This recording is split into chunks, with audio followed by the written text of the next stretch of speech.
당신 곁에 그 여자는 김명희가 아니야. 죽은 동생 김단이라고. 증거를 대. 당신이 죽었다고 못 박은 사람을 이제 와 살아있다 우기는 건가? 누가 네 아빠야? 넌 내 아들이야. 송근태 그 사람 아들이 아니라고. 지하실 한 칸에서 새어나온 한마디가 아델그룹 전체의 무게중심을 흔드는 하루입니다. 오정란이 처음으로 진실의 끝자락을 붙잡았는데 정작 그 진실은 오정란을 거짓말쟁이로 몰아세웁니다. 박현주는 자신의 핏줄을 알게 된 자리에서 부모들과 모두 갈라섭니다. 첩의 자식이라 불리던 장남에게로 후계가 기우는 이 국면을 지금부터 한 장면씩 천천히 따라가 보겠습니다. 별채 지하실은 한낮에도 빛이 들지 않습니다. 좁은 공간에는 곰팡이 냄새와 차가운 습기만 가득했습니다. 오정란은 딱딱한 벽에 등을 기댄 채 조금 전 다녀간 여자의 말끝을 곱씹고 있었습니다. 자신을 다그치던 그 눈빛이 자꾸만 마음에 걸렸습니다. 분명 김명희의 얼굴인데 김명희에게는 없던 서늘함이 거기 있었습니다. 오정란은 오래전 우연히 보았던 낡은 사진 한 장을 떠올렸습니다. 두 자매가 나란히 어깨를 맞대고 찍었던 사진이었습니다. 그 사진 속 동생 쪽의 표정과 지금 자신을 내려다보던 저 여자의 눈매가 자꾸만 겹쳐졌습니다. 오정란은 마른 입술을 떨며 혼잣말을 흘렸습니다. 설마 명희가 아니라 단이 그년이 살아 돌아온 건가? 한번 떠오른 의심은 좀처럼 가라앉지 않았습니다. 오정란은 무릎을 끌어안고 한참을 그렇게 앉아 있었습니다. 처음에는 그저 스치는 느낌이었는데 곱씹을수록 그것은 점점 또렷한 모양을 갖추어 갔습니다. 그러나 곧 다른 생각이 거칠게 끼어들었습니다. 죽은 동생이 어떻게 살아 돌아온다는 말인가? 오정란 자신이 그 죽음을 사망 기록까지 직접 손에 넣어 확인하지 않았던가? 머릿속이 어지럽게 뒤엉켰습니다. 의심과 부정이 번갈아가며 오정란을 휘저었습니다. 그래도 오정란은 끝내 이 의심을 무기로 삼기로 마음먹었습니다. 지금 자신에게 남은 패라고는 이것 하나뿐이었기 때문입니다. 박태호 앞에서 이 한마디만 터뜨릴 수 있다면 자신을 이 지하실에 가둔 모든 판을 단숨에 뒤집을 수 있을지도 모른다고 믿었습니다. 자신이 무너지더라도 저 여자만은 끌어내릴 수 있다면 그것으로 좋겠습니다. 오정란은 천천히 고개를 들었습니다. 어둠 속에서 두 눈만 번뜩였습니다. 어떻게든 박태호와의 면담을 받아내야겠다고 오정란은 입술을 깨물며 마음을 다잡았습니다. 오정란은 다시 한번 그 사진 속 동생의 얼굴을 떠올렸습니다. 언니가 쓰러지던 그 자리에서 자신을 매섭게 노려보던 김단희의 눈빛이 지금 김명희라 불리는 저 여자의 눈빛과 정확히 포개졌습니다. 그 서늘함, 그 깊은 원한. 그것은 30년이 지나도 결코 잊을 수 없는 것이었습니다. 오정란의 등줄기로 차가운 것이 흘러내렸습니다. 만약 정말로 단이가 살아 돌아온 것이라면 지금 자신이 처한 이 모든 일이 우연이 아니라는 뜻이었습니다. 처음부터 누군가가 치밀하게 짜놓은 그물 속에 자신이 발을 들였다는 뜻이었습니다. 그 생각에 다다르자 오정란은 온몸이 오싹해졌습니다. 그러나 오정란은 곧 고개를 세차게 저었습니다. 두려워할 때가 아니었습니다. 오히려 이 진실이 자신을 살릴 마지막 동아줄일지도 몰랐습니다. 오정란은 차가운 바닥에 손을 짚고 천천히 몸을 일으켰습니다. 무릎이 시리고 손끝이 곱았지만 오정란의 눈에는 다시 도끼가 차올랐습니다. 평생을 욕망 하나로 버텨온 사람이었습니다.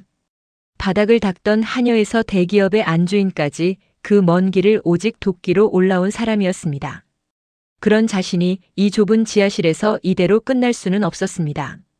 오정란은 철문 너머를 노려보며 속으로 다짐했습니다. 저 여자가 진짜 단이라면 그 사실을 박태호 앞에 들이밀어 함께 끌어내리겠다고. 설령 자신이 무너지는 한이 있어도 혼자서는 무너지지 않겠다고. 오정란의 입가에 비틀린 웃음이 스쳤습니다. 아직 자신에게는 던질 패가 남아있다고 오정란은 그렇게 믿고 싶었습니다. 그러나 그 믿음이 얼마나 위태로운 것인지 오정란은 아직 알지 못했습니다. 김단희가 다시 지하실 문을 열고 들어섰습니다. 무거운 철문이 둔탁한 소리를 내며 등 뒤에서 닫혔습니다. 김단희는 오정란의 눈빛이 어제와 달라진 것을 단번에 알아챘습니다. 무언가를 붙잡은 자의 흔들림 그리고 그 흔들림을 채 숨기지 못하는 조급함이 거기 있었습니다. 김단희는 일부러 천천히 다가가 낮고 차분한 목소리로 말했습니다. 이혼 서류는 벌써 변호사한테 넘어갔어. 아들 사모자리 이제 네게 아니야. 오정란이 발끈하며 노려보자 김단희는 한 걸음 더 가까이 다가섰습니다. 갤러리도 내 사람들도 네가 그렇게 아끼던 것들 하나씩 다 떨어져 나갈 거야. 그걸 멀쩡한 눈으로 지켜보는 게 어떤 기분인지 아주 천천히 느껴봐. 오정란의 손끝이 잘게 떨렸습니다. 입으로는 코웃음을 쳤지만 그 떨림까지 감추지는 못했습니다. 오정란이 억지로 목소리를 짜냈습니다. 두고 봐. 내가 이대로 무너질 것 같아? 김단희는 그 말에도 표정 하나 바꾸지 않았습니다.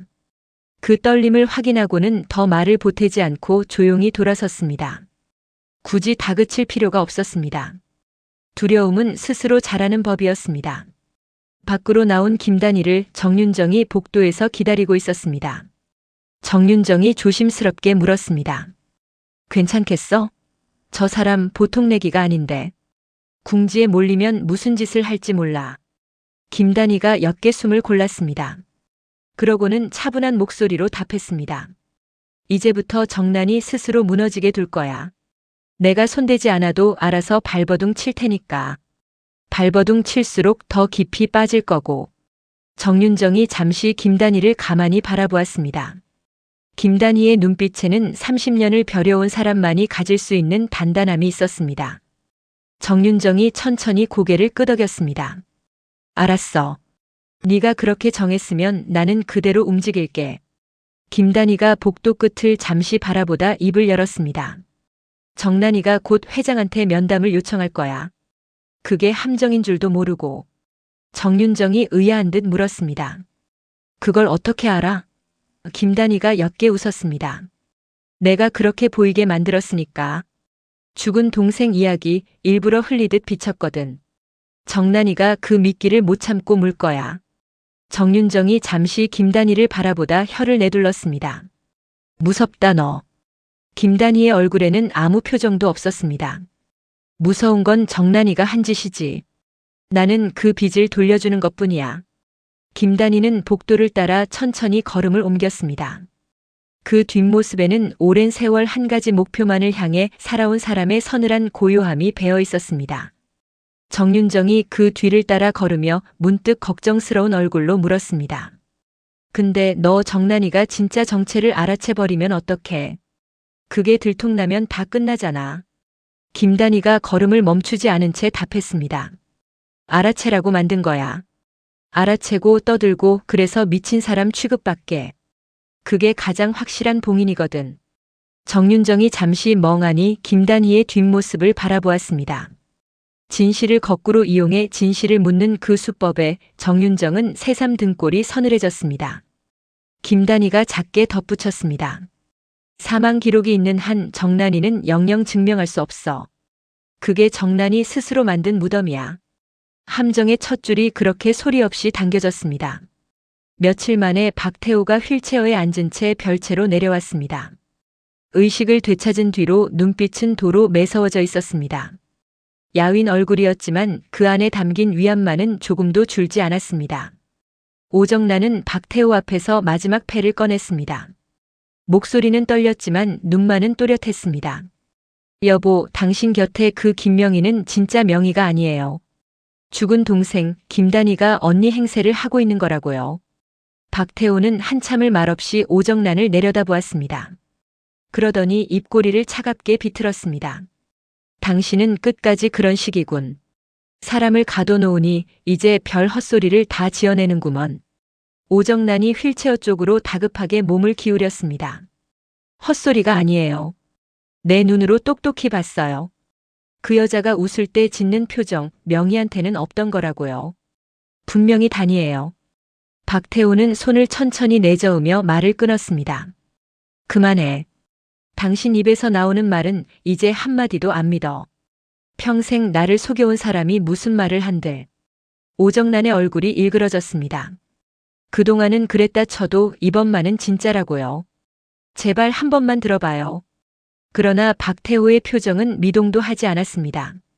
자신이 평생 매달려온 그 자리에서 오정란은 이제 말 한마디조차 무게를 갖지 못했습니다. 거짓의 화신으로 굳어버린 입에서 나온 진실은 박태호의 귀에 또 하나의 거짓으로만 들렸습니다. 진실을 말하면 말할수록 오정란은 더 깊은 수렁으로 빠져들고 있었습니다. 박태호가 강 실장을 향해 짧게 손짓했습니다. 자리를 정리하라는 신호였습니다. 오정란은 그 무심한 손짓 하나에 자신의 마지막 패마저 허공으로 흩어지는 것을 느꼈습니다. 오정란이 마지막으로 박태호의 휠체어를 향해 손을 뻗었습니다. 여보, 우리가 30년을 같이 살았잖아요. 그 세월을 봐서라도 한 번만 내 말을 믿어줘요. 박태호가 그 손을 차갑게 뿌리쳤습니다. 30년? 그 30년 동안 당신이 나한테 한 게 뭔지 내가 다 알게 됐는데. 오정란의 손이 허공에서 멈췄습니다. 박태호의 목소리는 얼음장 같았습니다.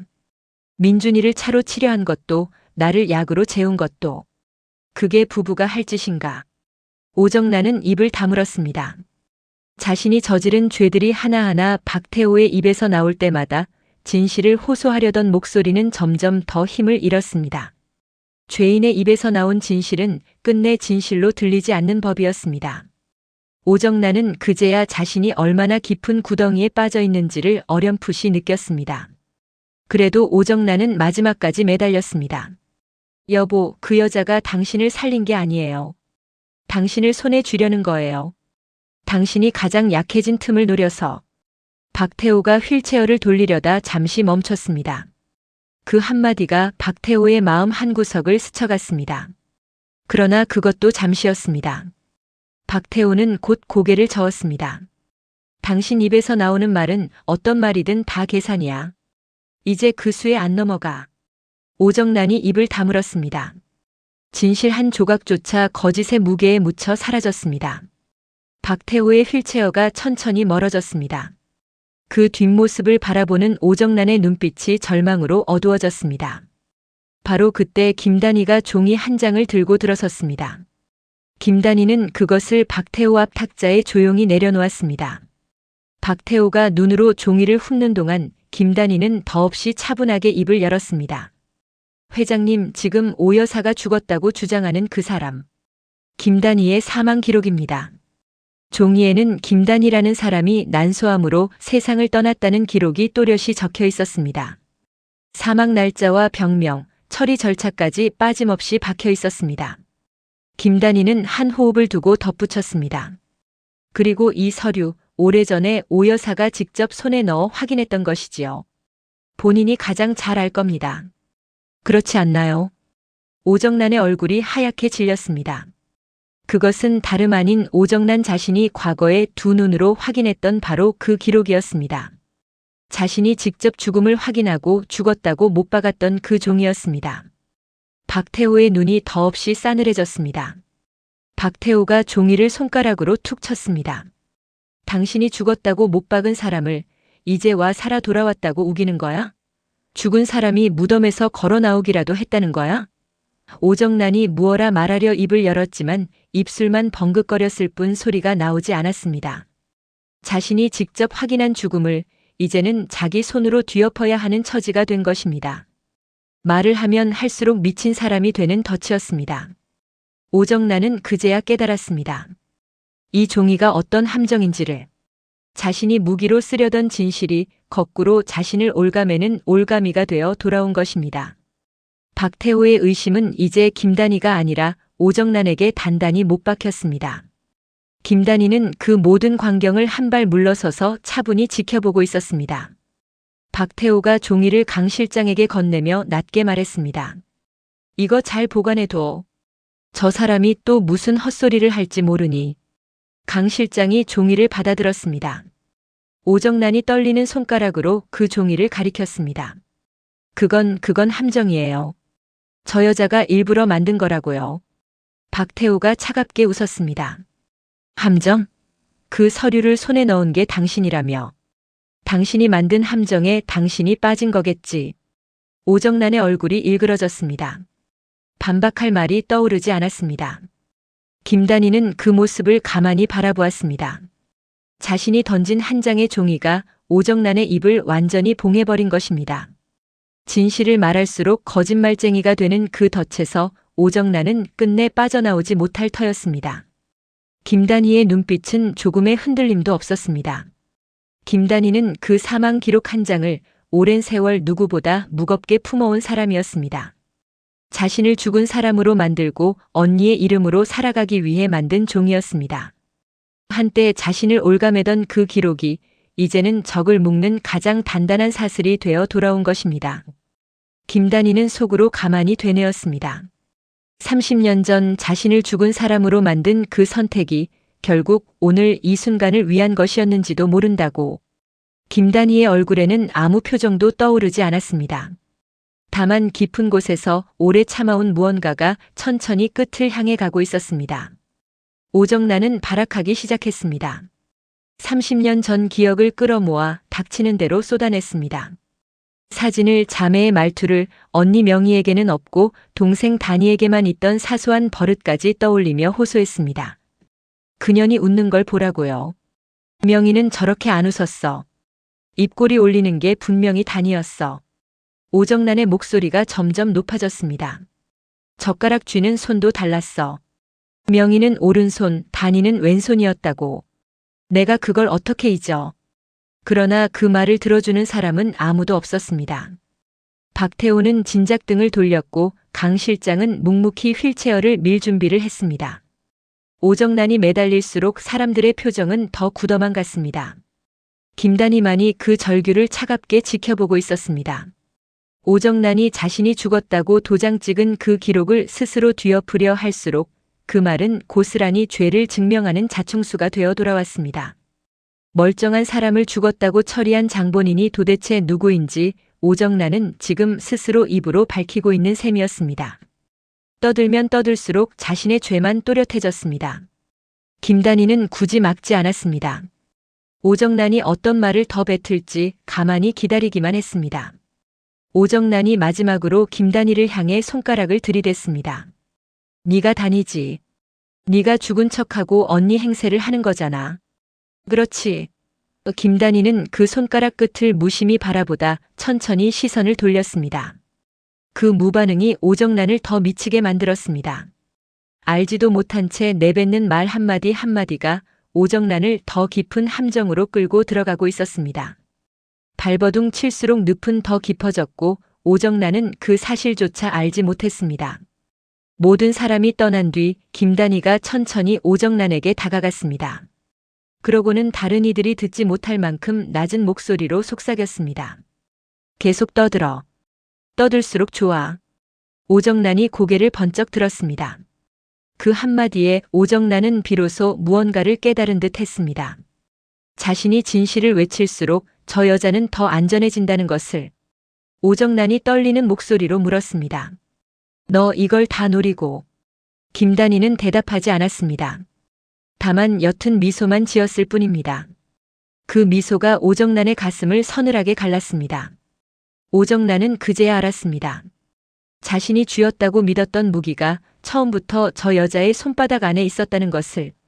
오정란은 벽에 등을 기대며 천천히 주저앉았습니다. 빠져나갈 구멍이 보이지 않았습니다. 사방이 막힌 방 안에서 오정란은 자신의 목소리만 메아리치는 것을 들었습니다. 오정란은 두 손으로 머리를 감싸 쥐었습니다. 진실을 손에 쥐고도 아무에게도 전할 수 없다는 것이 무엇보다 견디기 힘들었습니다. 차라리 아무것도 몰랐다면 이렇게 답답하지는 않았을 터였습니다. 그러나 오정란은 알아버렸고 알아버린 이상 입을 다물 수도 없었습니다. 그래서 더 발버둥 쳤고 발버둥 칠수록 더 깊이 가라앉았습니다.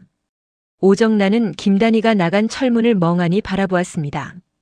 저 여자는 처음부터 이 모든 것을 계산하고 있었던 것입니다. 자신이 의심하고 떠들고 무너지는 그 모든 과정까지. 오정란의 입에서 마른 신음이 새어나왔습니다. 평생 남을 함정에 빠뜨리며 살아온 자신이 이제는 가장 정교한 함정의 한가운데에 갇혀 있었습니다. 그 같은 시각 박현주는 송근태와 오정란을 다시 마주하고 있었습니다. 머릿속에서는 우리 현준이라던 송근태의 떨리던 목소리와 그것을 한사코 부정하던 어머니의 절규가 뒤엉켜 돌았습니다. 박현주는 며칠째 그 장면에서 헤어나지 못했습니다. 잠을 자도 그 목소리가 귓가에 맴돌았습니다. 송근태가 박현준 앞에 천천히 무릎을 꿇었습니다. 그 큰 어깨가 잘게 흔들렸습니다. 송근태가 처음으로 가슴에 묻어두었던 모든 것을 털어놓았습니다. 현준아, 미안하다. 진작 말했어야 했는데. 네 아버지는 박 회장님이 아니라 나다. 내가 네 아비야. 박현준의 입술이 파르르 떨렸습니다. 박현준이 겨우 목소리를 짜냈습니다. 그러니까 내가 평생 아버지라 부르며 살아온 그 사람이 사실은 나하고 피 한 방울 안 섞인 남이었다는 거네. 송근태는 끝내 고개를 들지 못한 채 지갑 속에 오래 간직해온 어린 시절 사진까지 꺼내 보였습니다. 이거 네 돌 때 사진이다. 늘 품고 다녔어. 멀리서라도 너 크는 거 보는 게 내 낙이었다. 박현준은 그 작은 사진을 한참 내려다보았습니다. 손때가 묻어 모서리가 달아있는 사진이었습니다. 박현준의 목을대가 크게 움직였습니다. 왜 이제 와서? 왜 하필 다 무너진 지금? 송근태가 고개를 떨궜습니다. 더는 너를 살인자의 아들로 둘 수가 없었다. 박현준은 천천히 눈을 감았다 떴습니다. 끝내 받아들이고 싶지 않던 진실이 결국 두 발밑까지 차오른 것입니다. 박현준은 자신이 박태호의 핏줄이 아니라 송근태의 핏줄임을 그 자리에서 끝내 받아들이며 무너져 내렸습니다. 평생을 지탱해온 이름 하나가 그렇게 무너지는 순간이었습니다. 박현준이 떨리는 목소리로 다시 물었습니다. 그럼 어머니는 처음부터 다 알고 있었던 거예요? 송근태가 천천히 고개를 끄덕였습니다. 알고 있었지. 네 어머니가 너를 박 회장의 아들로 키우고 싶어 했으니까. 그래야 네가 아델의 후계자가 될 수 있다고. 박현준이 헛웃음을 지었습니다. 그래서 나는 평생 가짜 이름표를 달고 산 거네요. 어머니의 욕심 때문에.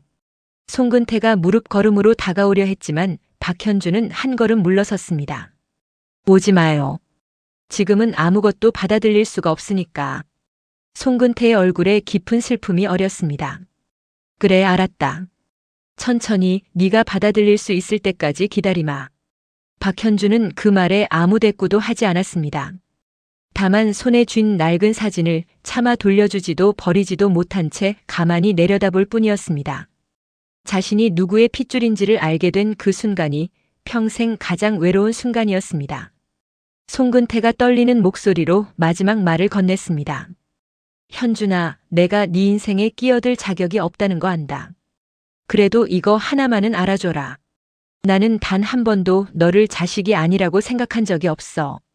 박현준은 그 말에 잠시 눈을 감았습니다. 가슴 깊은 곳에서 무언가가 욱신거렸습니다.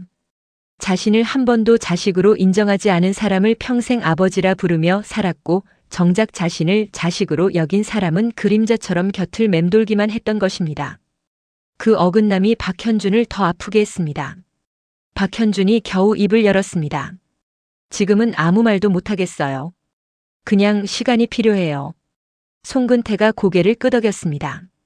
박현준은 그 사진을 천천히 주머니에 넣었습니다.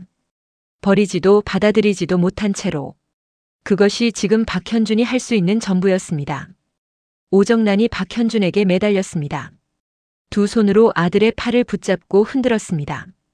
현준아, 저 사람 말 듣지 마. 누가 네 아빠야? 넌 내 아들이야. 내가 낳은 내 아들이라고. 목소리가 갈라지도록 절규했지만 박현준의 눈은 이미 차갑게 식어 있었습니다. 박현준이 어머니의 손을 가만히 그러나 단호하게 떼어냈습니다. 그동안 나를 살인자의 아들로 묶어두고 그걸 약점이랍시고 손에 쥐고 있었던 거잖아. 오정란이 고개를 세차게 저으며 울먹였습니다.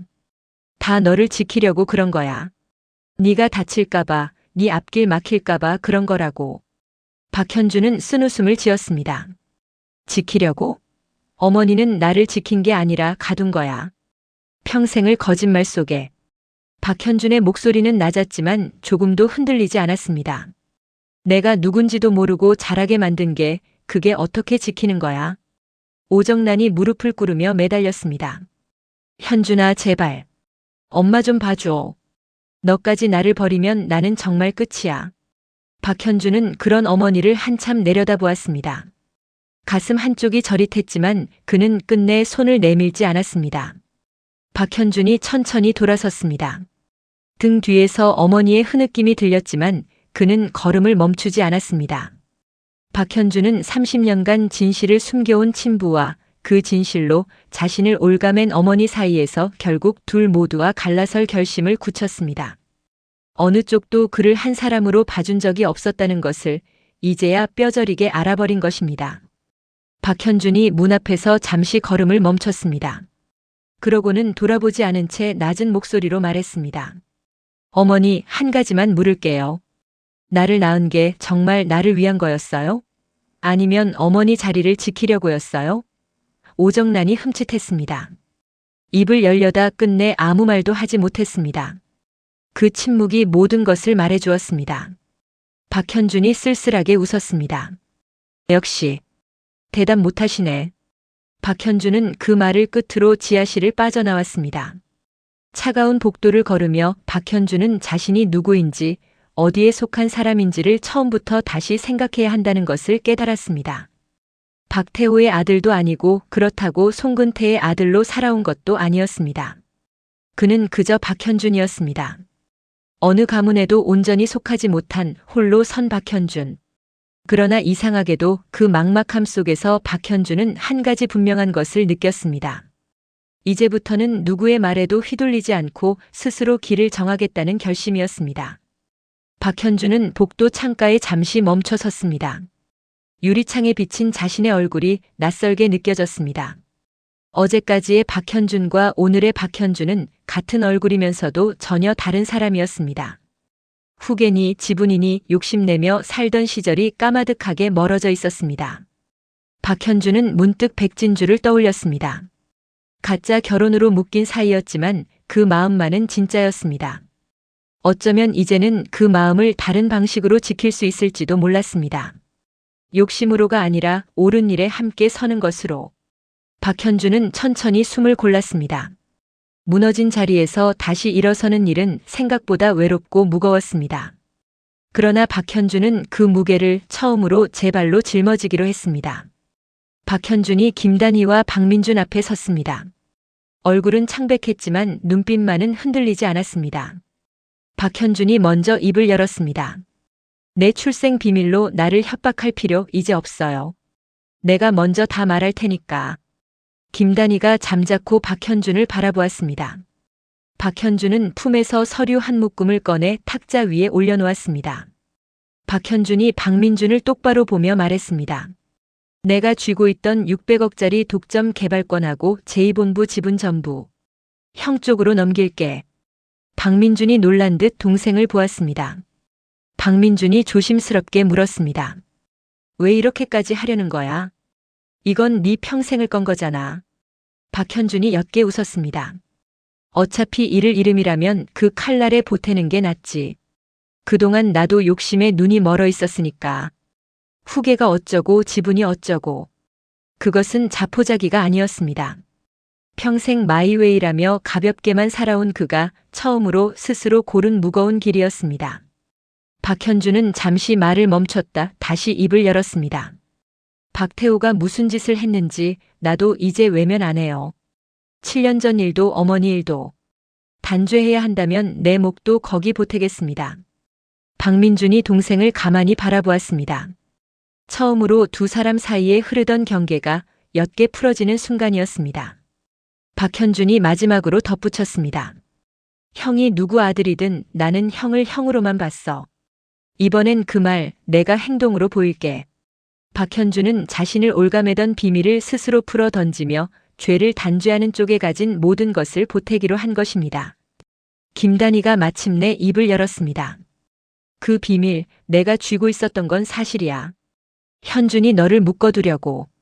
박현준이 담담하게 받았습니다. 알아요. 그래서 내가 먼저 풀어버린 거예요. 약점으로 잡혀 사는 거 이제 지긋지긋해서. 김단희가 박현준을 한참 바라보았습니다.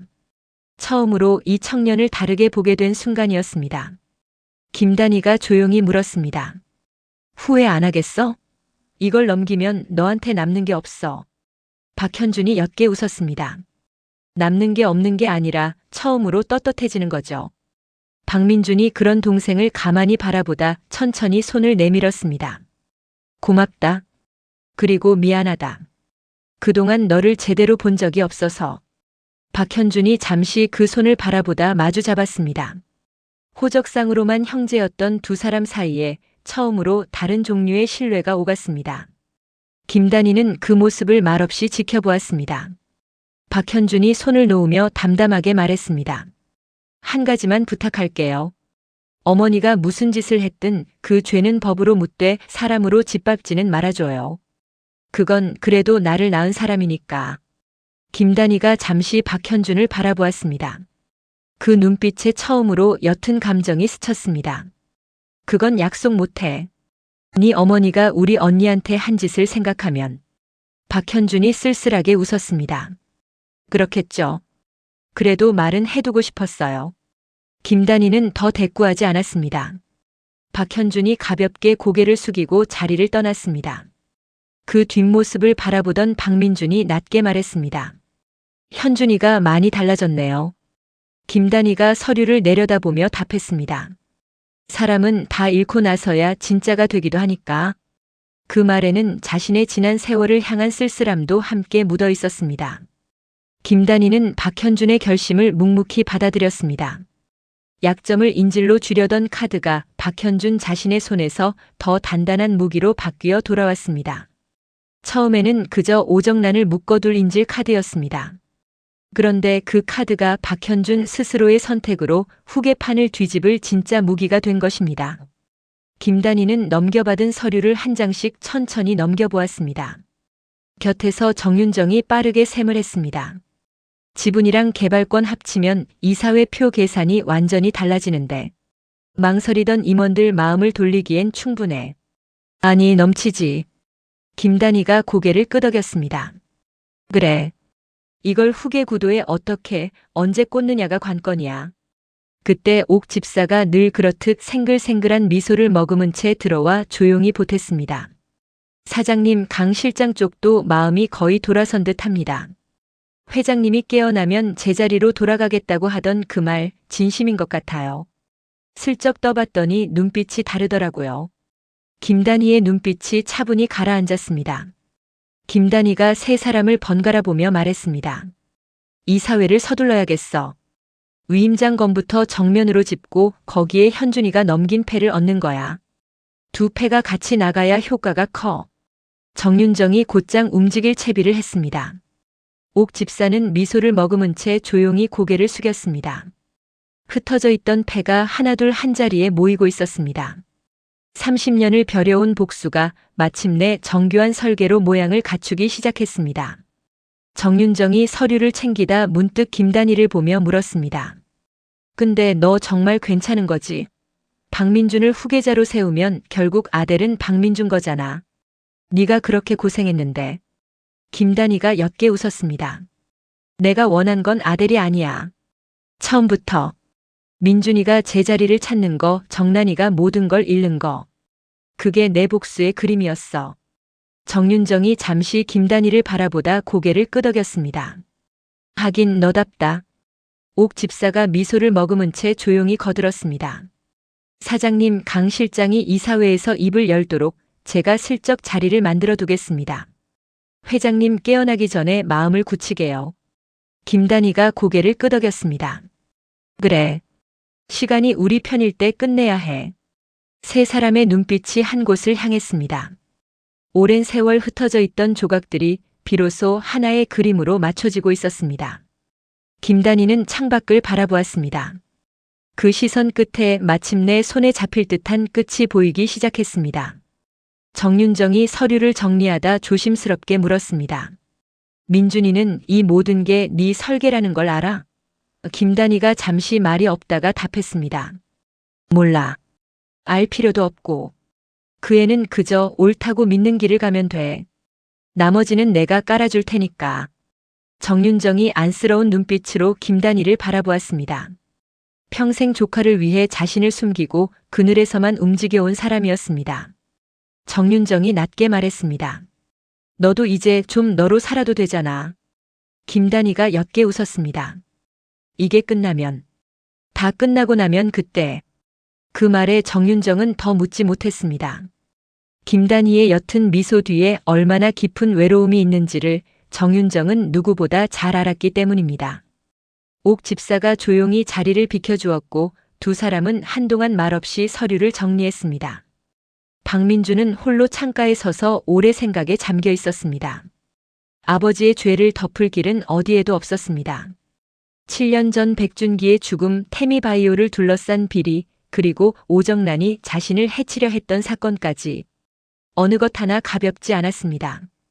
박민주는 그 모든 무게를 다 안고 가더라도 아들을 똑바로 세우겠다고 마음먹었습니다. 곁에 다가온 백진주가 조용히 물었습니다. 그 길 정말 갈 수 있어요? 당신 아버지를 무너뜨리는 길인데. 박민준이 백진주를 돌아보았습니다. 잠시 말이 없다가 그가 천천히 입을 열었습니다. 덮고 가는 건 바로 세우는 게 아니야. 골문채로 물려받을 순 없어.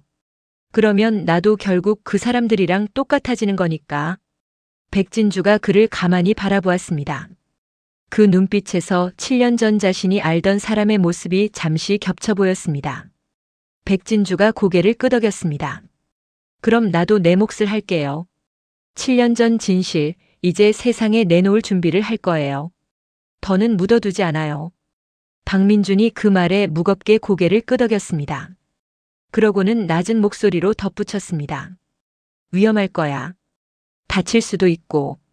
백진주가 옅게 웃었습니다. 이미 한 번 다 잃어본 사람이에요. 이제와 못할 게 뭐가 있겠어요. 박민주는 그 말에 더 이상 말리지 못했습니다. 두 사람은 서로 다른 이유로 서로 다른 자리에 서 있었지만 지금 이 순간만큼은 같은 방향을 바라보고 있었습니다. 오랫동안 어긋나 있던 두 길이 처음으로 같은 곳을 향했습니다. 박민준이 창밖으로 시선을 돌리며 낮게 말했습니다. 어렸을 때 나는 늘 첩의 자식이라는 말을 들으며 자랐어. 그 시선이 싫어서 더 완벽해지려고 발버둥 쳤지.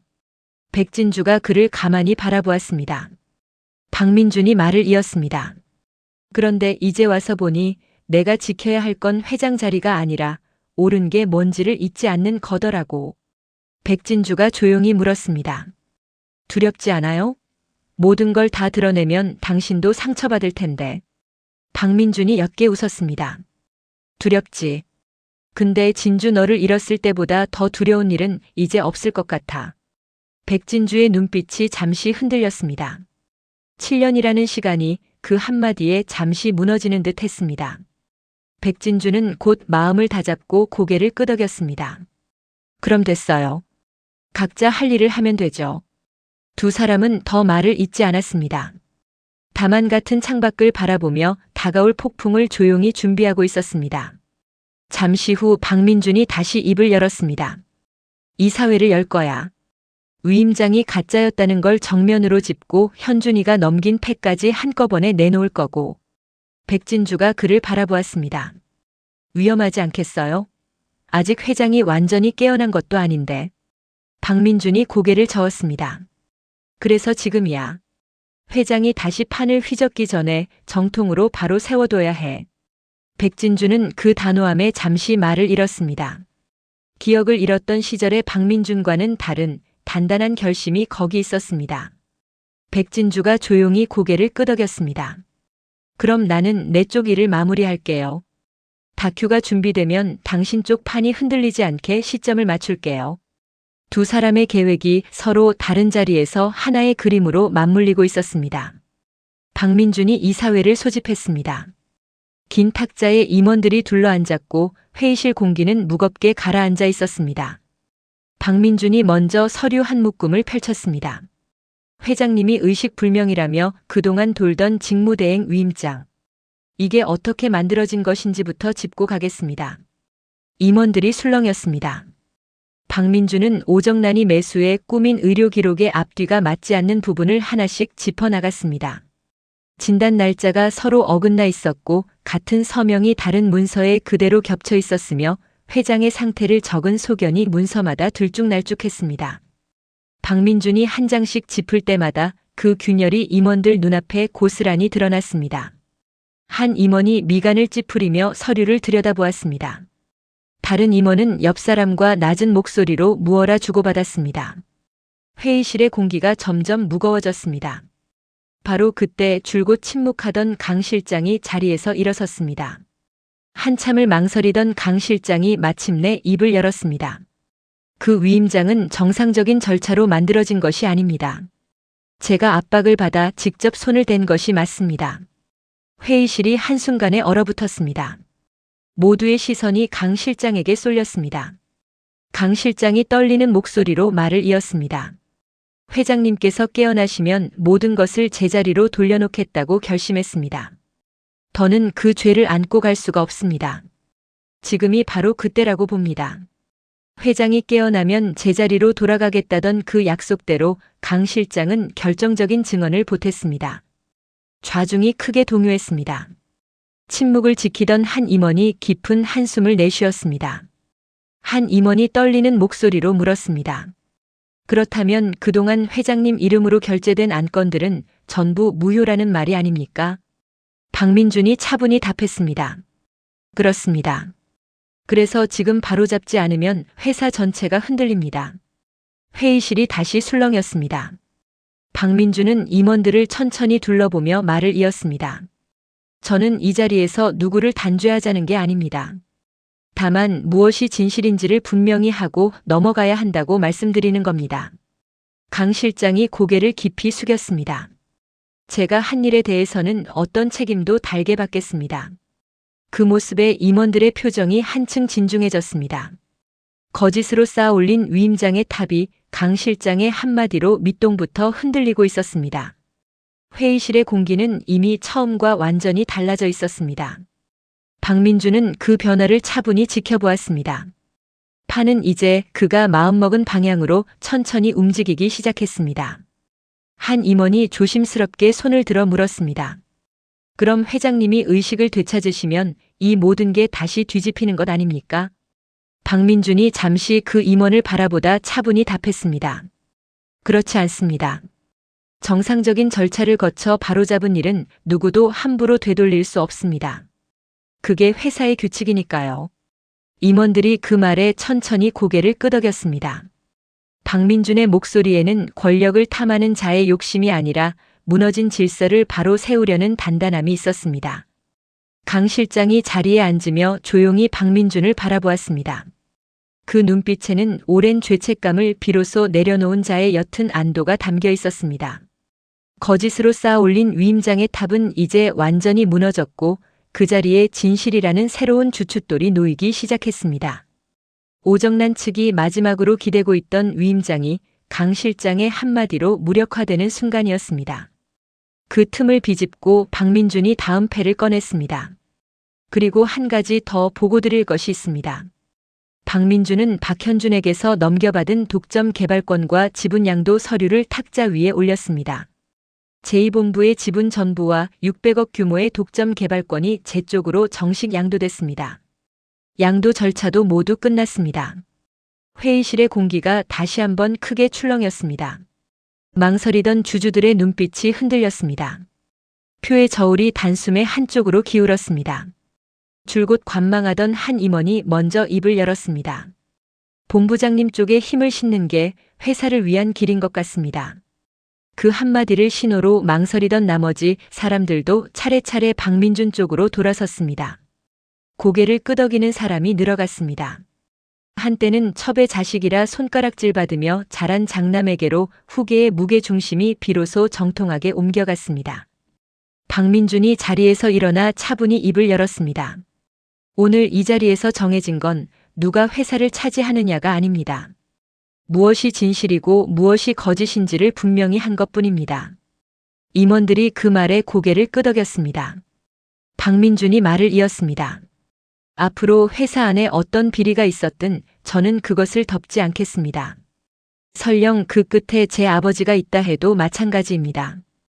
회의실에 잠시 무거운 침묵이 흘렀습니다. 그 단호함에 임원들은 비로소 이 사람이 어떤 후계자가 될지를 가늠하게 됐습니다. 박민준은 흔들림 없는 얼굴로 그 흐름을 바라보았습니다. 그 얼굴에 기쁨이나 승리의 빛은 없었습니다. 다만 오래 짊어져 온 무게를 이제 제자리에 내려놓는 사람의 담담함이 있을 뿐이었습니다. 줄곧 한쪽으로만 기울어 있던 판이 처음으로 제자리를 찾아 돌아오는 순간이었습니다. 표결의 결과가 정리되자 한 임원이 박민준에게 다가와 조심스럽게 말했습니다. 솔직히 그동안 본부장님을 두고 말들이 많았던 게 사실입니다. 하지만 오늘 보니 회장 자리는 본부장님이 맡으셔야 할 것 같습니다. 박민준이 가볍게 고개를 숙였습니다. 과분한 말씀입니다. 다만 제가 맡게 된다면 어떤 죄도 덮지 않겠습니다. 그게 제 방식입니다. 임원의 얼굴에 잠시 긴장이 스쳤지만 이내 고개를 끄덕였습니다. 첩의 자식이라 불리며 늘 곁가지로 밀려나 있던 사람이 이제 아델의 중심으로 걸어 들어오고 있었습니다. 그러나 박민준의 얼굴에는 여전히 승리의 들뜸이 없었습니다. 앞으로 안고 가야 할 진실들이 결코 가볍지 않다는 것을 알기 때문이었습니다. 회의실을 나서는 박민준의 등이 어느 때보다 굳었습니다. 궁지에 몰린 오정란이 마지막으로 최삼식과 홍영실을 끌어들였습니다. 거짓 정황을 꾸며 판을 다시 한번 흔들어 볼 셈이었습니다. 사람을 시켜 두 사람을 은밀히 불러냈습니다. 그러나 일은 오정란의 뜻대로 풀리지 않았습니다. 이야기를 다 듣고 난 홍영실이 먼저 손을 떨며 뒷걸음질 쳤습니다. 아따, 나는 더는 못하겠소. 이러다 우리까지 다 죽어. 이게 대체 무슨 짓이여. 최삼식이 그런 아내를 붙잡으려 했지만 그 역시 이내 고개를 돌렸습니다. 이건 아니여. 이러다 우리 유나까지 더 큰일 나는 것이오. 손 떼는 게 맞어. 더 엮이면 안 돼야.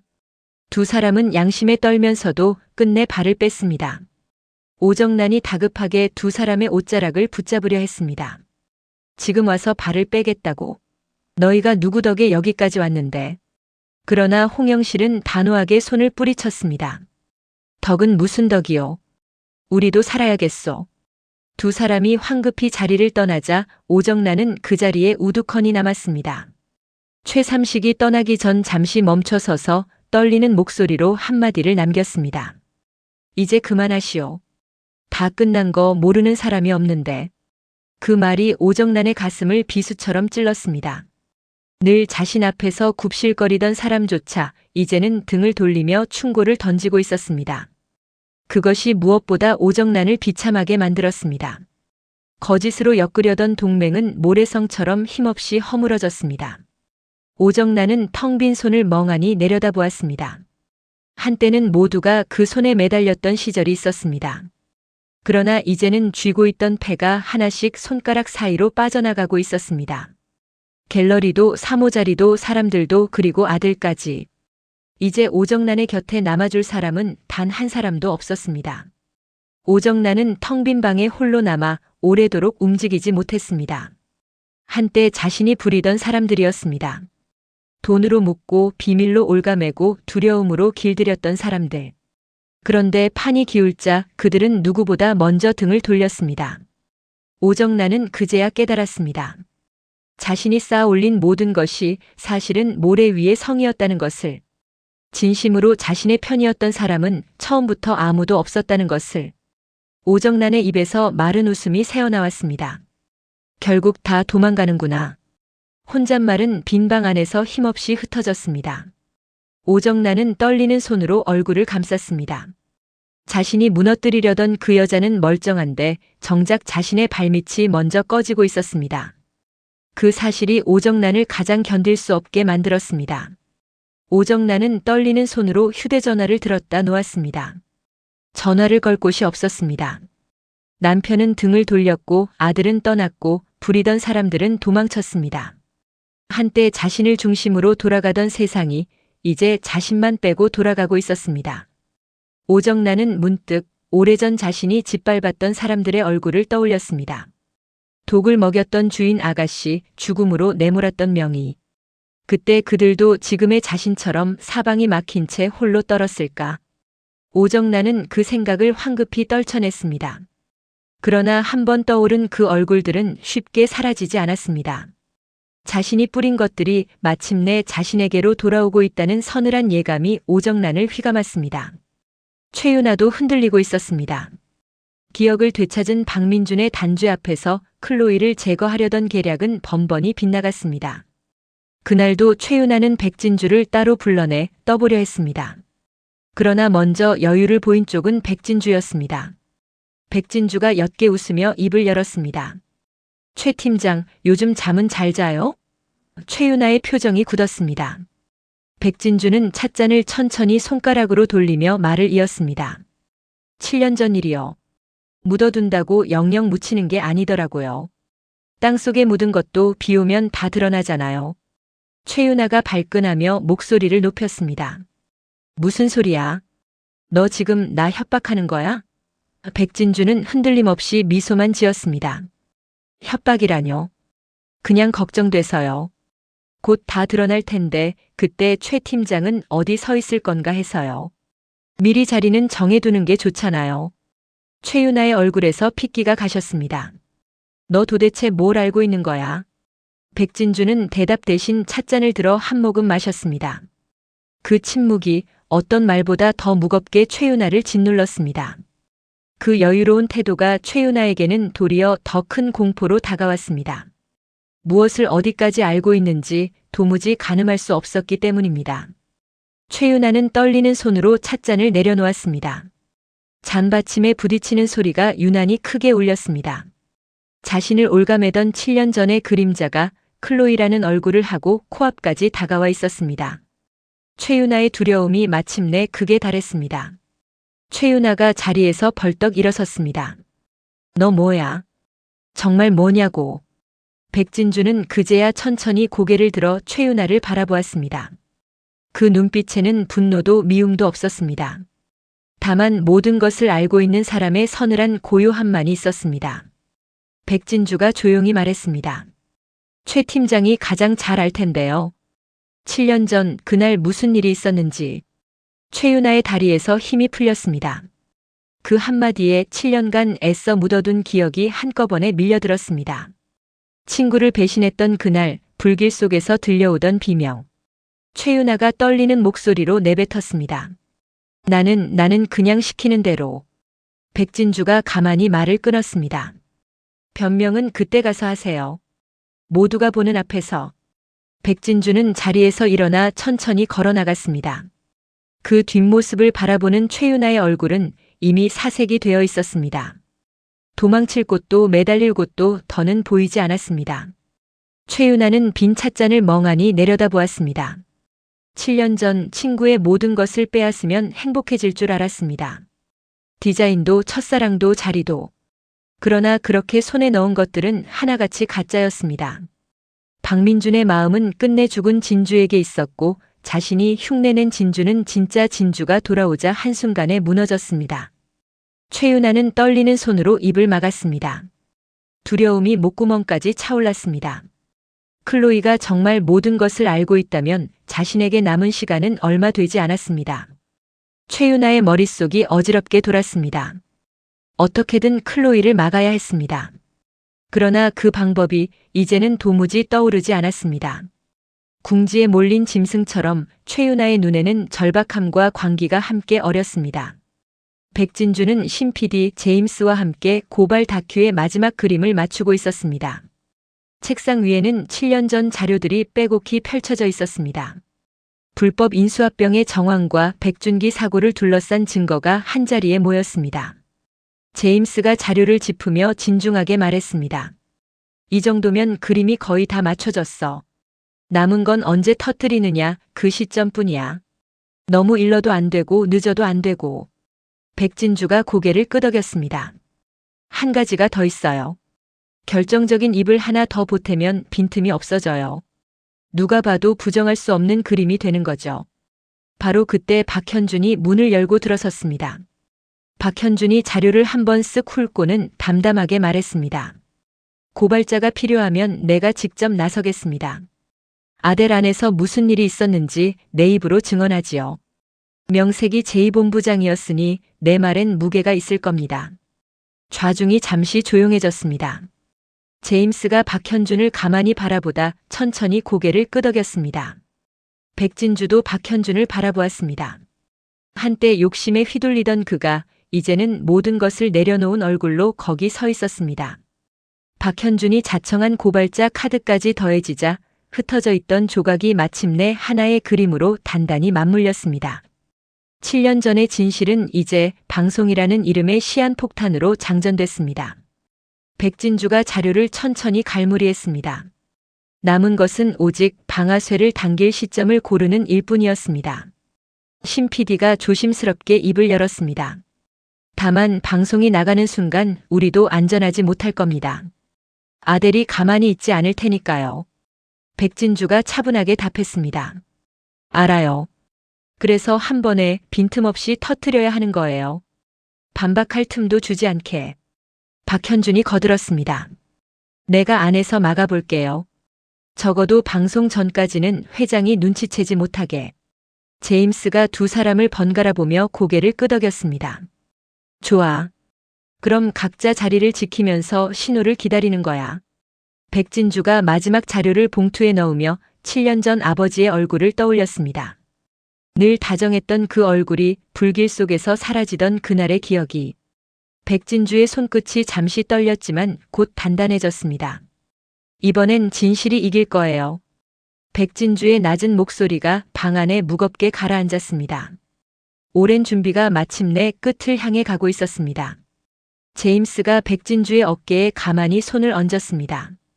준기가 봤다면 자랑스러워했을 거다. 너 혼자 여기까지 온 거. 백진주의 눈가가 잠시 붉어졌습니다. 그러나 곧 마음을 다잡고 고개를 들었습니다. 아직 끝난 거 아니에요. 방송이 나가고 그 사람들이 진짜 책임을 질 때까지는. 박현준이 조용히 거들었습니다. 그날까지 내가 안에서 버틸게요. 무슨 일이 있어도. 세 사람의 시선이 한 곳에서 만났습니다.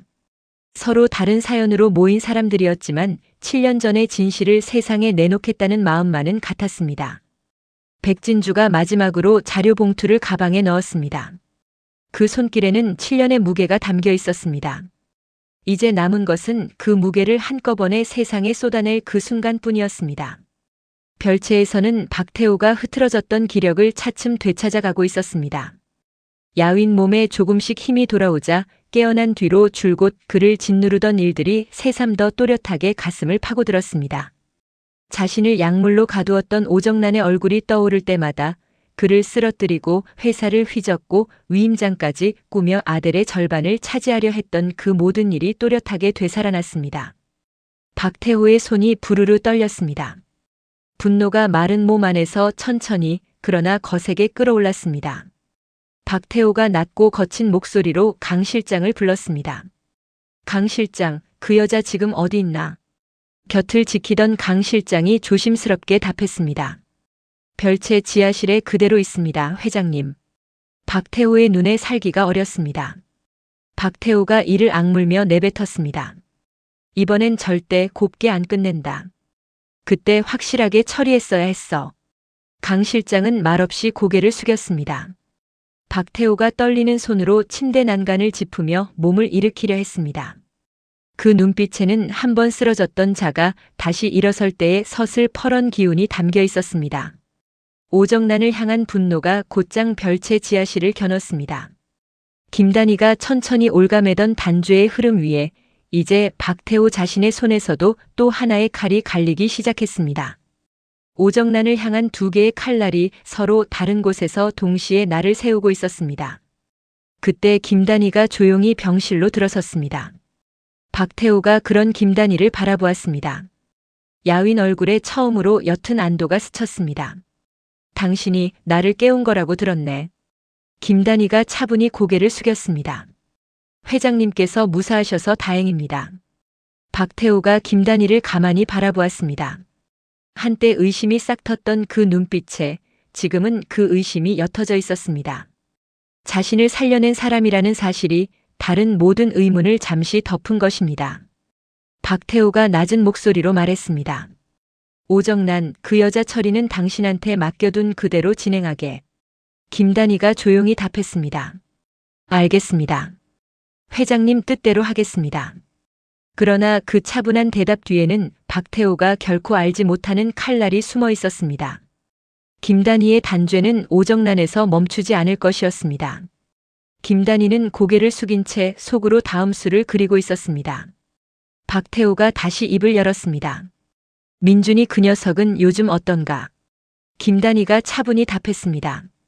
회장님을 깨우기 위해 누구보다 애를 썼습니다. 그 마음만은 의심하지 말아 주십시오.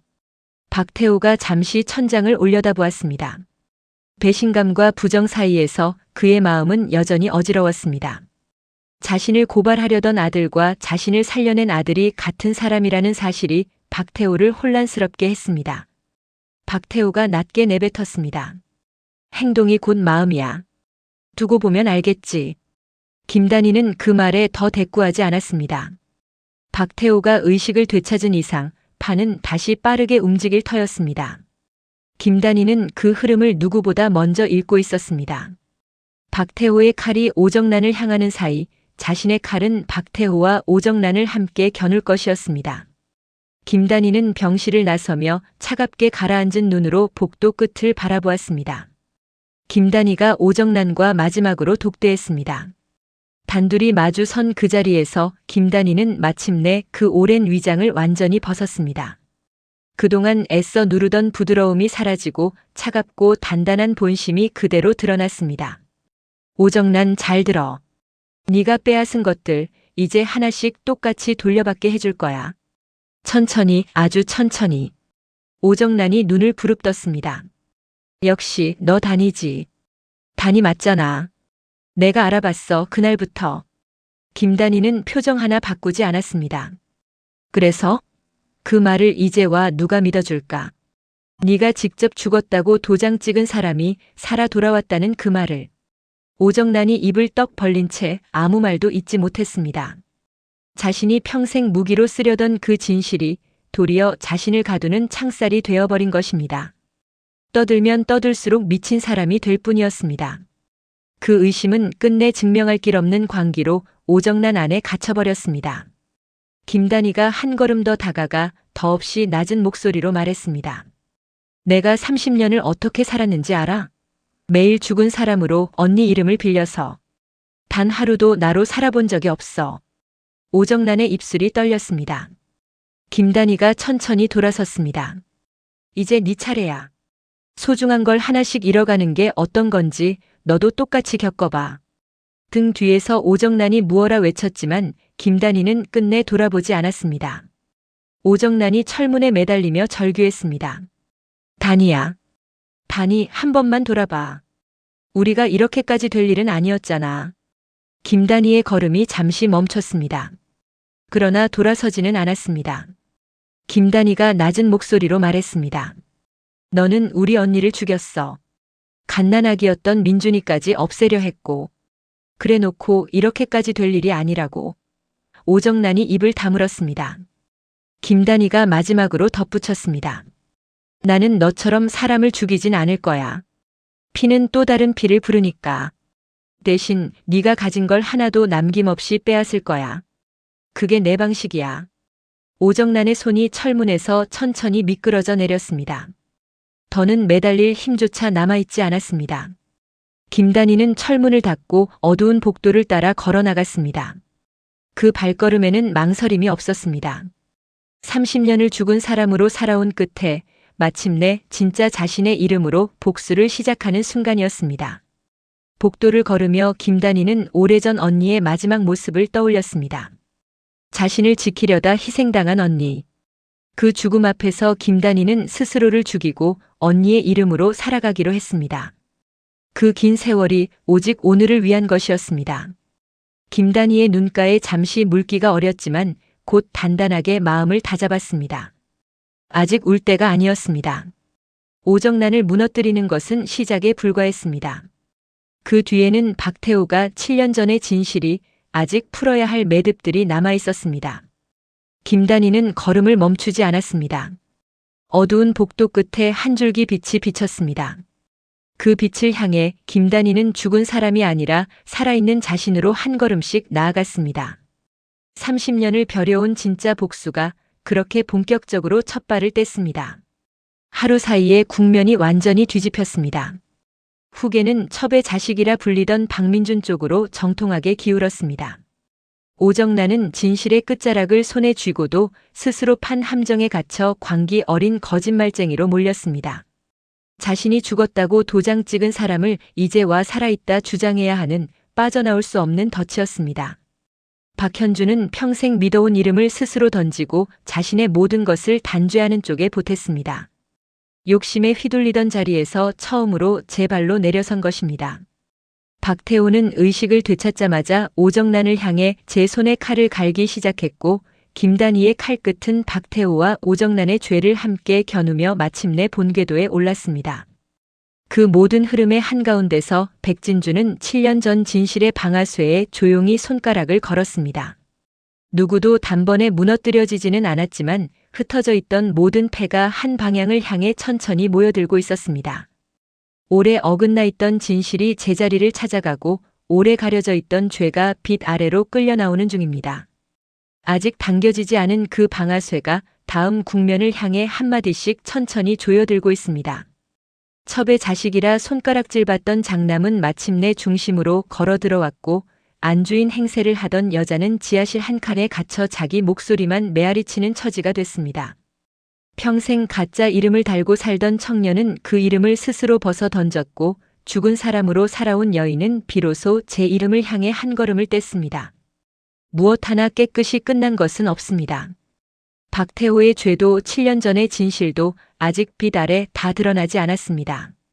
그러나 분명한 것은 오래 가려져 있던 것들이 이제 더는 가려질 수 없는 자리로 끌려 나오고 있다는 사실입니다. 그래서 이 하루의 무게가 더 깊이 마음에 남는 것이지요. 누가 무엇을 빼앗고 누가 무엇을 되찾을지. 그 끝을 향해 이야기는 천천히 다음 장을 펼치고 있습니다. 이 하루를 가만히 들여다보면 결국 모든 것은 진실의 무게에서 비롯됐습니다. 오정란은 진실을 손에 쥐고도 거짓으로 묻혔고 박현주는 받아들이기 힘든 진실 앞에서 오히려 자유로워졌습니다. 박민주는 덮을 수 있는 진실을 끝내 덮지 않기로 했고 김단희는 30년간 감춰온 진실을 마침내 무기로 꺼내들었습니다. 진실은 누군가에게는 사슬이 되고 누군가에게는 칼이 되었습니다. 그 같은 진실이 사람에 따라 이렇게 다르게 작동하는 모습이 이번 이야기에서 가장 마음에 남는 대목이지요. 백진주가 손가락을 건 그 방아쇠가 언제 당겨질지, 그 한 발이 누구를 먼저 쓰러뜨릴지. 그 답을 향해 붉은 진주의 다음 이야기가 조용히 다가오고 있습니다. 한 가지만은 분명합니다. 오래도록 가려져 있던 죄와 진실이 이제는 더 이상 어둠 속에 머물 수 없게 됐다는 것이지요. 누군가는 그 빛을 피해 발버둥 칠 것이고 누군가는 그 빛 아래로 스스로 걸어 나올 것입니다. 그 선택의 갈림길에서 이 사람들이 각자 어떤 얼굴을 보일지 그것이 앞으로의 이야기에서 가장 눈여겨볼 대목이 되겠습니다.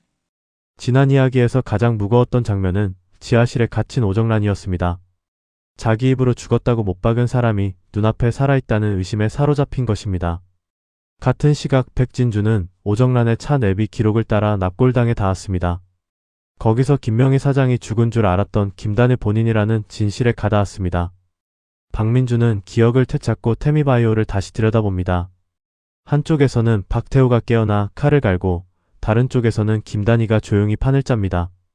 오늘은 이 진실들이 어떻게 엇갈리며 다음 국면으로 향하는지 한 사람씩 천천히 풀어보겠습니다. 지난 이야기에서 박태호를 가장 깊이 흔든 것은 장남 박민준이었습니다. 자신을 깨워준 아들이 동시에 자신을 고발하는 다큐를 의뢰한 사람이었습니다. 박민준은 기억이 돌아오며 태미바이오를 다시 조사했을 뿐이라 해명했습니다. 그러나 박태호의 귀에는 그 말이 변명으로만 들렸습니다. 박태호는 가난한 집에서 보석 명가의 사위가 된 사람입니다. 장인의 유언장을 조작해 처가 재산을 통째로 가로챈 사람이기도 합니다. 그런 사람에게 고발이라는 단어는 곧 제 죄가 드러나는 일입니다. 그래서 박태호는 아들의 진심보다 제 안위를 먼저 떠올렸습니다. 박태호는 김단희에게 태미바이오 문제를 정리하라 지시했습니다. 그러면서도 그녀마저 믿을 수 있는지 의심을 키웠습니다. 자신을 살려낸 사람을 향한 신뢰와 다큐를 둘러싼 의심이 한자리에서 부딪혔습니다.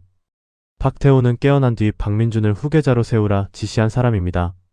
그런데 그 결정이 하루도 못 가 흔들리기 시작했습니다. 박태호의 의심은 박민준 한 사람에게만 머물지 않습니다.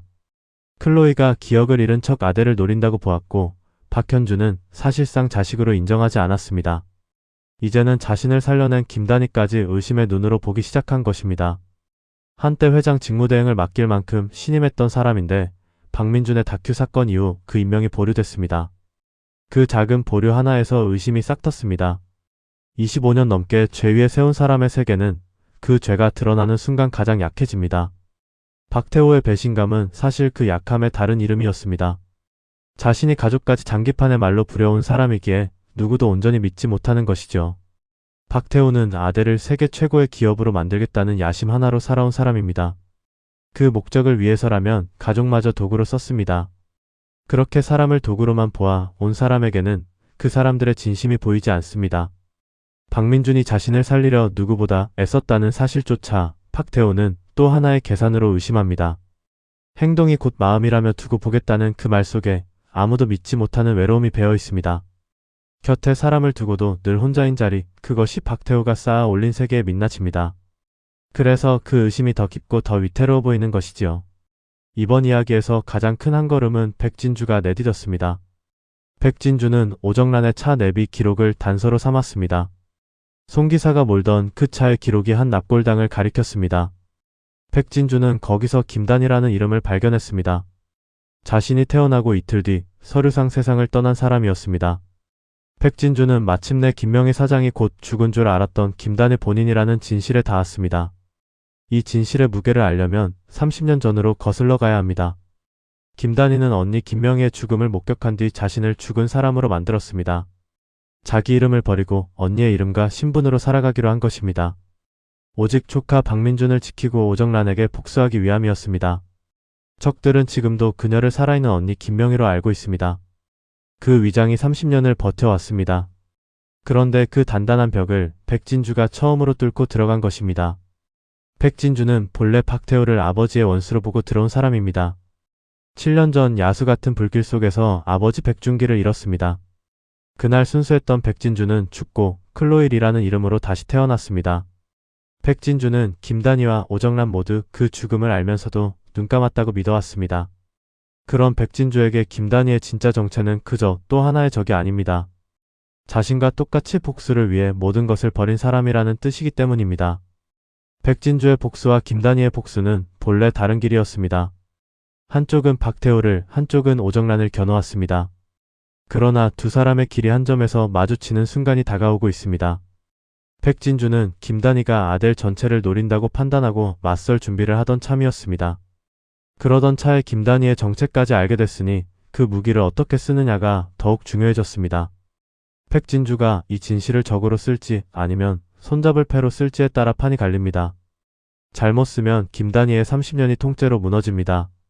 적들 앞에 그녀가 동생 김단희라는 사실이 노출되는 순간 위장도 복수도 함께 끝나기 때문입니다. 반대로 잘 쓰면 두 복수가 하나로 합쳐집니다. 김단희는 박민준을 또다시 위험에 빠뜨리고 싶지 않아 그를 복수해서 떼어놓으려 했고 백진주 역시 같은 마음을 품은 사람입니다. 닮은 상처를 가진 두 사람이 마주보는 자리가 적이 될지 동지가 될지 아직은 알 수 없습니다. 그래서 이 발견 하나가 앞으로의 모든 판을 다시 짤 만큼 무거운 것이지요. 지난 이야기에서 오정란은 지하실에서 한 가지 의심을 붙잡았습니다. 눈앞에 김명희가 사실은 죽은 동생 김단희가 아닐까 하는 의심이었습니다. 오정란은 이 의심을 마지막 무기로 삼으려 했습니다. 자신이 무너지더라도 김단희만은 끌어내리겠다는 생각이었습니다. 그러나 여기에 오정란이 미처 보지 못한 함정이 있습니다.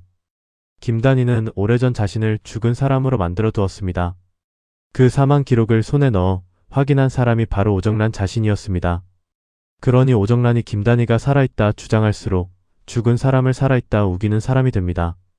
진실을 말할수록 미친 사람으로 몰리는 덫입니다. 오정란은 평생 남을 함정에 빠뜨리며 살아온 사람입니다. 바닥을 닦던 하녀에서 안주인 자리까지 오직 욕망 하나로 올라온 사람입니다. 주인 아가씨에게 독을 먹이고 주인 어른의 유언장을 훔쳐주며 차지한 자리였습니다. 그런 사람이 이제 가장 정교한 함정의 한가운데 갇혔습니다. 그 함정을 만든 것은 다름 아닌 오정란 자신의 과거였습니다.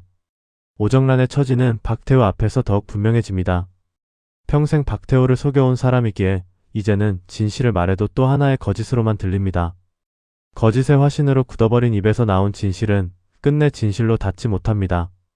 박민준을 차로 치려한 일도 박태호를 약으로 재운 일도 모두 드러난 마당입니다. 죄인의 입에서 나온 진실은 그 죄의 무게에 함께 묻혀버립니다. 오정란은 그래도 마지막까지 매달립니다. 지하실에서 남은 패라고는 이 의심 하나뿐이기 때문입니다. 그러나 매달릴수록 사람들의 표정은 더 굳어만 갑니다. 한때 모두가 오정란의 손에 매달리던 시절이 있었습니다. 그런데 이제는 늘 굽실거리던 사람들조차 등을 돌립니다. 그것이 무엇보다 오정란을 비참하게 만듭니다. 진실을 손에 쥐고도 아무에게도 전할 수 없다는 것이 무엇보다 견디기 힘든 일입니다. 차라리 몰랐다면 이토록 답답하지는 않았을 것입니다. 그러나 오정란은 알아버렸고 알아버린 이상 입을 다물 수도 없습니다. 오정란의 자충수는 여기서 시작됩니다. 떠들수록 가라앉고 발버둥 칠수록 깊어지는 늪입니다. 자신이 뿌린 거짓이 마침내 자신에게 돌아오는 자리에 오정란이 서 있는 것이죠. 이번 흐름을 이해하려면 박현준의 출생을 짚어야 합니다. 박현준은 호적상 박태우와 오정란의 차남입니다. 그러나 친부는 박태우가 아니라 오정란의 운전기사 송근태입니다. 이 사실은 앞선 이야기에서 박현준의 머리카락으로 한 친자 확인을 통해 거의 확실하게 드러났습니다. 오정란은 30년 넘게 이 비밀을 숨겨왔습니다. 친아들 박현준에게 후계 자리를 안기기 위해서였습니다. 그러려면 박태호의 진짜 핏줄인 박민준을 없애야 했습니다. 이것이 오정란이 박민준을 해치려 한 살인 동기의 뿌리입니다. 송근태는 지갑 속에 어린 박현준의 사진을 간직해 온 사람입니다. 박현준에게 유독 각별했던 것도 이 때문이었습니다. 오정란을 향한 송근태의 충정도 단순한 보은이 아니었습니다. 그 깊은 곳에는 개인적인 애정이 자리하고 있었습니다. 송근태는 끝내 박현준을 살인자의 아들로 둘 수 없다는 마음에 오정란의 범행을 박태호에게 폭로했습니다. 그 자리에서 송근태는 우리 현준이라며 본심을 흘렸고 오정란은 누가 네 아들이냐며 한사코 부정했습니다. 박현준은 그 장면을 직접 목격했습니다. 그래서 자신의 출생을 둘러싼 진실을 어렴풋이 감지하기 시작했습니다. 박현준은 스스로를 완벽한 살인자의 아들이라 부르며 무너졌습니다. 평생 박태호의 아들로 알고 살아온 이름표가 사실은 가짜였던 것입니다. 거침없고 능글맞게 마이웨이로 살던 사람이 출생의 비밀 앞에서 서서히 망가져갔습니다. 김단희는 이 비밀을 박태호에게 곧바로 알리지 않았습니다. 대신 오정란을 묶어두는 장기 카드로 주기로 했습니다. 오정란을 이혼시켜 아델가에서 치우는 한편 박현준의 인생을 인질 삼아 오정란이 다시는 박민준을 건드리지 못하게 하려는 것이었습니다. 박민준에게는 박현준의 출생 비밀을 회장에게 알리지 않겠다고 약속하기도 했습니다. 박민준 또한 박현준이 아무 잘못이 없다며 누구의 아들이든 그냥 박현준으로만 보겠다고 했습니다. 박현준은 박민준의 호적상 동생이지만 이제 두 사람 사이에는 피 한 방울 섞이지 않은 셈입니다. 그럼에도 박민준이 박현준을 내치지 말아 달라 호소한 것은 출생이 곧 죄가 아님을 알기 때문입니다. 박현준은 본래 후계 경쟁 따위엔 관심 없던 사람입니다. 그런 그가 출생의 비밀에 휘말려 가장 깊은 상처를 입었습니다. 한 사람의 출생이 이렇게 여러 사람의 운명을 한꺼번에 치고 흔드는 것이지요. 박민준은 사고로 잃었던 기억을 되찾은 사람입니다. 기억이 돌아오기 전까지는 20살 무렵에 머물러 있었습니다. 그 사이 최윤아가 백진주 흉내를 내며 연인 행세를 했습니다. 박민준은 기억이 돌아오며 그 모든 거짓을 알게 됐습니다. 그 기억은 저택에서 몸싸움이 벌어지던 순간 한꺼번에 되살아났습니다. 박민준은 7년 전 백진주 사고에 최윤아가 연루된 정황도 함께 인지했습니다. 최윤아가 부모까지 끌어들여 거짓 정황을 꾸몄지만 박민준은 흔들리지 않았습니다. 진실을 끝까지 파헤치는 쪽을 택한 것입니다. 박민준은 박태호의 유일한 친자입니다. 어릴 때는 첩의 자식이라는 시선을 견뎌야 했습니다. 첫사랑 백진주를 잃고 삶의 의미마저 놓았던 사람입니다. 그런 박민준이 이제 아버지의 죄를 마주하고 있습니다. 박태호를 깨운 뒤 그를 고발하는 태미바이오 다큐를 자신이 의뢰했다고 밝힌 것입니다. 아버지와 정면으로 부딪히는 길을 스스로 택한 것이지요. 박현준이 박태호의 친아들이 아니라는 사실이 드러나면서 후계의 무게중심은 자연스레 박민준 쪽으로 기울게 됩니다. 박태호의 친자는 이제 박민준 한 사람뿐이기 때문입니다. 다만 박민준의 후계는 자리를 탐하는 욕심과는 거리가 멉니다. 곪은 것을 덮고 물려받지 않겠다는 결심에 더 가깝습니다. 덮고 물려받으면 결국 자신도 그 사람들과 똑같아진다는 것을 박민준은 알고 있습니다. 어릴 적 첩의 자식이라는 시선이 싫어 더 완벽해지려 발버둥 쳤던 사람입니다. 그러나 이제는 지켜야 할 것이 회장 자리가 아니라 옳은 것이 무엇인지를 잊지 않는 이름을 깨달았습니다. 박태호의 의심과 배신감 속에서도 박민주는 백진주를 향한 마음과 그녀를 지키려는 마음 사이에서 흔들립니다. 또다시 백진주를 위험에 빠뜨리고 싶지 않은 마음입니다. 그러면서도 자신을 벼랑 끝으로 모는 백진주와는 싸워서라도 곁에 서려는 마음이 함께 있습니다. 한편 박민준의 후계는 김단희의 오랜 그림 위에 놓여 있기도 합니다.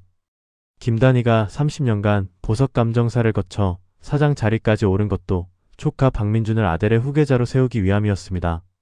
언니를 죽인 오정란의 야망을 짓밟으려면 박민준이 제자리를 찾아야 했기 때문입니다.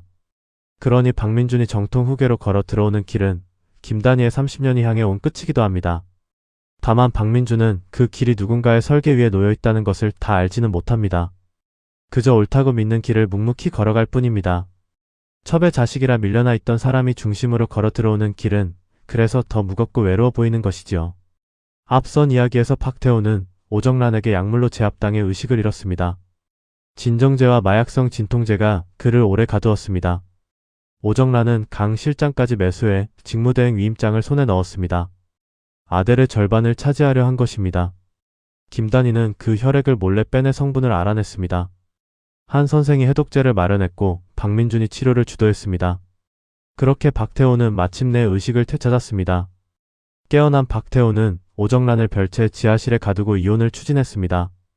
자신을 쓰러뜨린 사람을 처리하겠다는 살벌한 의지였습니다. 여기서 단죄의 칼은 두 갈래로 갈립니다.